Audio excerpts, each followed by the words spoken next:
Hello students, आज हम राष्ट्रसंघ के भाग 5 में बात कर रहे हैं।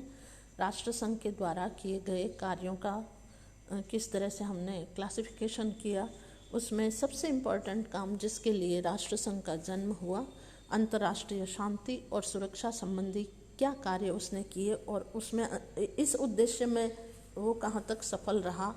तो राष्ट्रसंघ का सर्वाधिक महत्वपूर्ण कार्य अंतर्राष्ट्रीय शांति और सुरक्षा को बनाए रखना था, परंतु उसे इस काम में सफलता कम मिल सकी। जहाँ तक छोटे छोटे राज्यों के झगड़ों का संबंध था, राष्ट्रसंघ कुछ सीमा तक सफल रहा, परंतु जहाँ बड़े राष्ट्रों का सवाल था वहाँ राष्ट्रसंघ उनकी कार्रवाइयों को रोकने अथवा उन्हें नियंत्रण करने में बुरी तरह असफल रहा।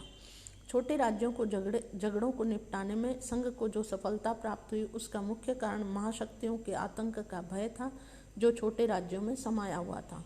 इस प्रकार के विवादों में सर्वप्रथम अल्बानिया का सीमा विवाद प्रस्तुत हुआ।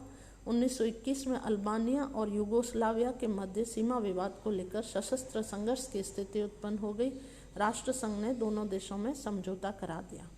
इसी प्रकार आलैंड द्वीप समूह के स्वामित्व के प्रश्न पर फिनलैंड और स्वीडन में विवाद उठ खड़ा हुआ। राष्ट्रसंघ ने फिनलैंड के पक्ष में निर्णय देकर विवाद को समाप्त करवाया। 1930 पॉइंट में हम बात करते हैं। 1921 में ऊपरी साइलेशिया की सीमांत रेखा को लेकर पोलैंड और जर्मनी में विवाद उत्पन्न हो गया। संघ की मध्यस्थता से इस विवाद का निपटारा किया गया। 1925 चौथे पॉइंट में हम बात करें, 1925 ईस्वी में बल्गेरिया और यूनान में सीमांत को लेकर झगड़ा हो गया। यूनानी सैनिक दस्ते तो बल्गेरिया के क्षेत्र में भी घुस गए, परंतु राष्ट्रसंघ ने तत्काल कार्रवाई करके समस्या को सुलझाया। 1935 ईस्वी में पेरू और कोलंबिया सशस्त्र झड़प पर उतर आए।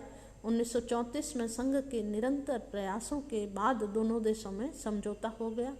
1926 ईस्वी में मौसूल के समृद्ध तेल के क्षेत्र में स्वामित्व को लेकर इराक और तुर्की में झगड़ा उठ खड़ा हुआ। इस समय मैंडेट प्रथा के अंतर्गत इराक पर इंग्लैंड का संरक्षण था, अतः इंग्लैंड ने राष्ट्रसंघ में इराक की तरफ से पैरवी की। राष्ट्रसंघ के सामने आने वाले विवादों में पहली बार एक महाशक्ति सामने आई। संघ ने जांच पड़ताल के बाद मौसूल का अधिकांश क्षेत्र इराक को दिलवाया। इससे इंग्लैंड संतुष्ट हो गया। कुछ ऐसे अंतर्राष्ट्रीय विवाद थे जिनको सुलझाने में राष्ट्रसंघ असफल रहा, और उसकी असफलता का मुख्य कारण था कि इन विवादों में या तो किसी एक पक्ष को महाशक्ति का समर्थन प्राप्त था अथवा कोई न कोई महाशक्ति स्वयं ही दूसरा पक्ष थी। 1921 में बिल्ला नगर को लेकर पोलैंड लिथुआनिया में झगड़ा हो गया। पोलैंड को फ्रांस का समर्थन प्राप्त था। राष्ट्रसंघ ने समस्या को सुलझाने का अथक प्रयास किया, परंतु उसे सफलता नहीं मिली, क्योंकि महाशक्तियाँ पोलैंड के पक्ष में थी जबकि तथ्य उसके विरुद्ध थे। इस तरह से कई उसके सामने समस्याएं आई।